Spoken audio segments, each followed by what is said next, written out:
প্রিয় বন্ধুরা, কেমন আছো সবাই? আশা করি সবাই ভালো আছো। আজ তোমাদের জন্য আরও একটা নতুন ভিডিও নিয়ে আসলাম। আজ তোমাদের শোনাবো নৌকার মাঝির সাথে আমাদের 3 বোনের খেলার সেই মজার ঘটনা। বন্ধুরা, ঘটনাটি শুরু করার আগে ছোট্ট একটি অনুরোধ, এখনই চ্যানেলটি সাবস্ক্রাইব করে পাশে থাকা বেল বাটনটি বাজিয়ে দিয়ে আমার সাথেই থাকো। বন্ধুরা, আমি তমা। আমার বিয়ে হয়েছে বছর 5 হয়েছে। আমার বিয়ের আগে আমার স্বামী আর একটা বিয়ে করেছে। আমি আমার সতীন একসাথে থাকি। আমার স্বামীর নাম রিজন। আরও অনেক বড় একটা কোম্পানিতে চাকরি করে। আমার ছোট বোনের নাম লাবণী।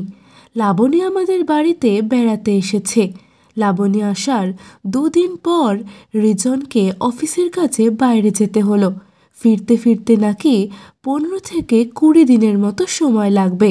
সত্যি কথা বলতে, আমি আর আমার সতীন দুজনই খুব কামুক প্রকৃতির মেয়ে। আসলে আমাদের এত চাহিদা যে সেটা বলে বোঝানো সম্ভব নয়। তাই রিজন থাকবে না শুনে আমাদের দুজনেরই মন খুব খারাপ। রিজন যাওয়ার পর আমি আর আমার সতীন সুমি দুজনেই একটু চুপচাপ হয়ে গেছি। এদিকে আমার বোন লাবণী কলেজ থেকে ফিরে আমাদের মন খারাপ দেখে দুষ্টুমি করে বলল, জামাইবাবু নেই, তাই তোমাদের গলায়ও আওয়াজ নেই। আমার বোনটা এমনিতেই খুব চঞ্চল একটা মেয়ে। লাবণী জানে আমি আর আমার সতীন পুরুষের ভালোবাসা ছাড়া থাকতে পারি না। তাই খেতে বসে লাবণী আমাদের বলল, জামাইবাবু তো বাড়িতে নেই, তোমরা কিভাবে থাকবে?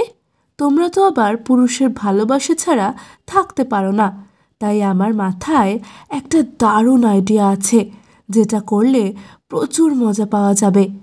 আমার সতীন সুমি তখন একটু জল খেয়ে বলল, বলো শুনি, তোমার কি আইডিয়া? তখন লাবণী বলল, আমি বলতে পারি, কিন্তু একটা শর্ত আছে। সুমি বলল, কি শর্ত বল? ও বলল, যদি তোমাদের আইডিয়াটা পছন্দ না হয় তাহলে ওইটা নিয়ে কিন্তু হাসাহাসি করতে পারবা না। আমি বললাম, ঠিক আছে বল, আমরা হাসাহাসি করব না।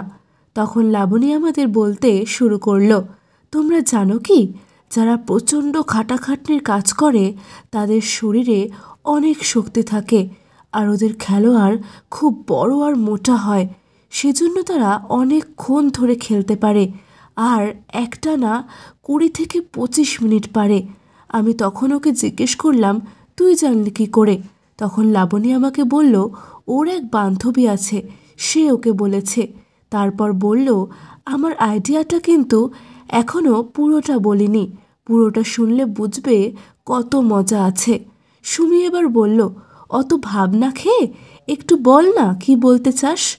তখন লাবণী বলল, আমাদের একটু পুরাতন আর ছেঁড়া জামা কাপড় পরে বের হতে হবে, কারণ ওদেরকে বোঝাতে হবে যে আমরা ওদেরই মতো। না হলে ওরা যদি বুঝে ফেলে আমরা পয়সাওয়ালা ঘরের মেয়ে, তাহলে সাহস পাবে না, আর খেলার জন্য টাকাও নিতে হবে। তা না হলে ব্যাপারটা ওদের কাছে বিশ্বাসযোগ্য হবে না। তখন আমি বললাম, ওই ছেঁড়া জামা কাপড় পরে কি ওদেরকে গিয়ে বলবো, এই যে এসো আমাদেরকে করে যাও? আমার কথা শুনে লাবণী খিলখিল করে হেসে বলল, একদম ওরকম না। কলকাতার একদম শেষে একটা জায়গা আছে, সেখানে সাধারণ লোক খুব কম যায়। ওখানে বেশিরভাগ মাঝি বা দিনমজুর টাইপের লোক থাকে। অনেক সত্যিকারের গরিব মেয়েরা ওখানে যায়।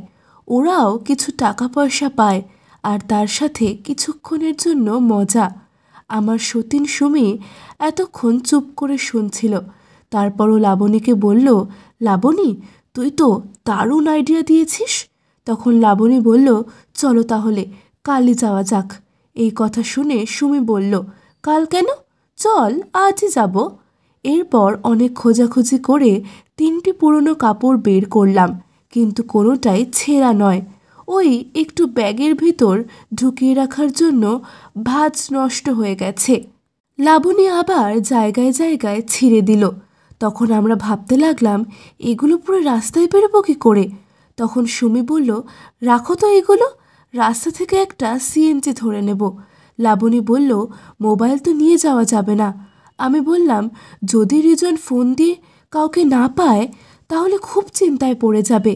এই কথা শুনে সুমি ফোনটা নিয়ে রিজনকে ফোন করে বলল, আমরা একটু বাইরে যাব, আর যেখানে যাব সেখানে মোবাইল নিয়ে যাওয়া যাবে না, তাই মোবাইলটা বাসায় রেখে গেলাম, ফিরে এসে তোমাকে ফোন করব, কেমন? তখন রিজন বলল, ঠিক আছে, তোমরা নিজেদের দেখে শুনে রেখো। তখন সুমি বলল, আচ্ছা, তুমি আমাদের নিয়ে কোনো চিন্তা করো না। এরপর তাড়াতাড়ি খাওয়া দাওয়া সেরে আমরাও ছেঁড়া কাপড় পরে নিলাম। লাবণী বলল, মুখে কিছু মাখা যাবে না, মানে পাউডারও নয়। আমি বললাম, সারাদিন তো অনেক ঘেমেছিলাম, গা থেকে ঘামের গন্ধ বেরোচ্ছে যে। লাবণী বলল, ওইটাই তো দরকার। কিন্তু আমি ওর কথার কোনো মানে বুঝলাম না। কিছু খুচরো টাকা নিলাম গাড়ি ভাড়া দেওয়ার জন্য। রাস্তায় বেরিয়েই একটা ফাঁকা সিএনজি পেয়ে আমরা উঠে বসে পড়লাম। সুমিকে দেখে বোঝাই যাচ্ছে না যে ও এই ব্যাপারটি নিয়ে খুব উত্তেজিত। 40 মিনিট এক টানা গাড়ি চলার পর একটা জায়গায় সিএনজি চালক আমাদের নামিয়ে দিল। তারপর আমরা দেখতে পেলাম অনেকগুলো নদী এক জায়গায় এসে মিশেছে। দেখতে অবশ্য বেশ ভালোই লাগছিল। আগে কখনো এমন দৃশ্য দেখিনি। কিন্তু এমন সময় ড্রাইভার আমাদেরকে বলল, এই যে দিদি, গাড়ি ভাড়াটা দিন, আমি চলে যাব। তারপর গাড়ি ভাড়া দিয়ে আমরা একটু সামনের দিকে এলাম। দেখলাম নদী পাড়ে সারি সারি নৌকা বাঁধা। কতগুলো নৌকা তা যেন গুনে গুনে শেষ করা যাবে না। সুমি কয়েকটা মেয়েদের দেখে বলল, দেখো, ওদের দেখো। ওদের দিকে তাকাতেই আমরা বুঝতে পারলাম খুব খারাপ অবস্থা ওদের।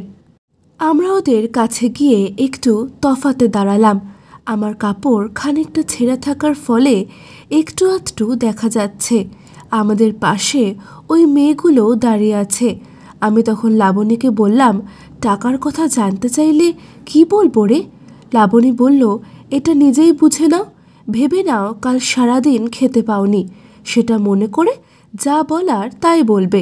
4 থেকে 5 মিনিট যেতে না যেতেই একটা কুচকুচে কালো রঙের লোক আমাদের পাশে এসে দাঁড়ালো। তারপর লোকটা সুমিকে বলল, সুমি মাথা নেড়ে বলল, যাব। তখন লোকটা বলল, কয় টাকা নিবি? সুমি বলল, আজকে সারাদিন কিছু খাইনি, যা দেবে তাই নেব। তারপর লোকটা বলল, চল, তোকে খুশি করে দিব। এরপর আমি দেখতে পেলাম সুমিকে নিয়ে লোকটা একটা নৌকায় উঠে নৌকার দড়ি খুলে নৌকাটা পার থেকে একটু দূরে নিয়ে গেল। এরপরে একটা লম্বা লোক এসে বলল, কিরে, যাবি? লাবণী বলল, যাব বলেই তো দাঁড়িয়ে আছি। লাবণীর এমন কথা শুনে লোকটা কোনো টাকার কথা বলল না, শুধু বলল, চল, দুজনেই চল, আমরা 4 জন আছি, নিতে পারবি তো? এরপর আবারও বলল, পেটে কিছু না থাকলে তো করতে পারবি না, কিছু খাবি? আমি বললাম, না, খেলার আগে আমরা কিছু খাই না। আমাদের দুজনকে নিয়ে একটা নৌকায় উঠল। দেখলাম নৌকায় 3 জন রয়েছে। দূরে সুমির নৌকাটা দাঁড়িয়ে আছে, মানে সুমিও মজা করা শুরু করে দিয়েছে। 2 জন লোক নৌকার দড়ি টানছে, আর 2 জন নৌকার ভেতরে বসে আছে। সবাই দেখতে কালো আর পেটানো চেহারা। নৌকাটা বেশ খানিকটা দূরে নিয়ে গিয়ে দাঁড় করিয়ে দিল। একজন এসে ডাব ধরে বলল, এবার রেডি হ, আমরা শুরু করব। আর সাথে সাথেই আমি আর লাবণী দুজনেই ডাবগুলো ওদের দিয়েছিলাম। কিন্তু ওদের মেশিন দেখার পর আমি খুব অবাক হয়ে গেলাম। বন্ধুরা, আমরা তো তোমাদের আগেই বলেছি আমাদের চাহিদা অন্যদের থেকে অনেক বেশি, তাই আমরা অনেকের সাথেই খেলেছি, আর সেই সাথে অনেকেরই দেখেছি। কিন্তু এদের 4 জনের মতো মেশিন আমি আমার জীবনে কখনো দেখিনি। এরপর আমরা আর দেরি না করে শুয়ে পড়লাম। আর একটু পরেই নৌকা দুলতে শুরু করলো, যেন নদীতে কোনো ঘূর্ণিঝড় বইছে। আমি তখন আর চোখে তাকিয়ে দেখলাম লাবণী একাই 2 জনের সাথে লড়ছে। এই পরিবেশে আমার যে কি ভালো লাগছিল তা আমি বলে বোঝাতে পারবো না, কারণ আমাদের স্বামী রিজন খুবই ভদ্র স্বভাবের। পারলে ও যেন স্যুট আর কোট পরে খেলতে নামে, কিন্তু এরা সম্পূর্ণ অন্যরকম। আর খেলার সময় একটুখানি অন্যরকম না হলে কি ভালো লাগে? তাই এদের সাথে আমরা সবাই মন প্রাণ উজাড় করে দিয়ে মজা করলাম। এরপর খেলা শেষে নৌকার ভেতর থেকে আমাদের একটা ছোট্ট বালতি দিল। আমরা সে বালতি দিয়ে নদী থেকে পানি তুলে হাত মুখ আর পা ধুয়ে নিলাম। তারপর ওরা 4 জন আমাকে আর লাবণীকে 200 টাকা দিল। টাকাটা হাতে নেওয়ার পর আমাদের অবশ্য বেশ হাসি পেল, কারণ যে কোনো হোটেলে কিংবা রেস্টুরেন্টে খেয়ে আমরা 300 থেকে 400 টাকা টিপস দিয়ে থাকি, কিন্তু এরা আমাদের সাথে এত কিছু করেও মাত্র 200 টাকা দিল। তবে আমি মনে মনে ভাবলাম, টাকাই তো আর সব কিছু না। এরা আমাদের যে মজা দিয়েছে সেটা আমরা লাখ টাকা দিয়েও কিনতে পারতাম না। এদের জন্যই তো আজ আমরা এত মজা করতে পারলাম। বন্ধুরা, আজ এ পর্যন্তই। এরকম নতুন নতুন ঘটনা শুনতে আর ভিডিও পেতে এখনই আমার চ্যানেলটি সাবস্ক্রাইব করো আর একটা লাইক ও শেয়ার দিয়ে আমার সাথেই থাকো। আর হ্যাঁ, তোমাদের সুন্দর ওই নোটটা দিয়ে কমেন্ট করতে ভুলে যেও না যেন। এতক্ষণ আমার সাথে থাকার জন্য তোমাদের অসংখ্য ধন্যবাদ। সবাই ভালো থাকো, সুস্থ থাকো।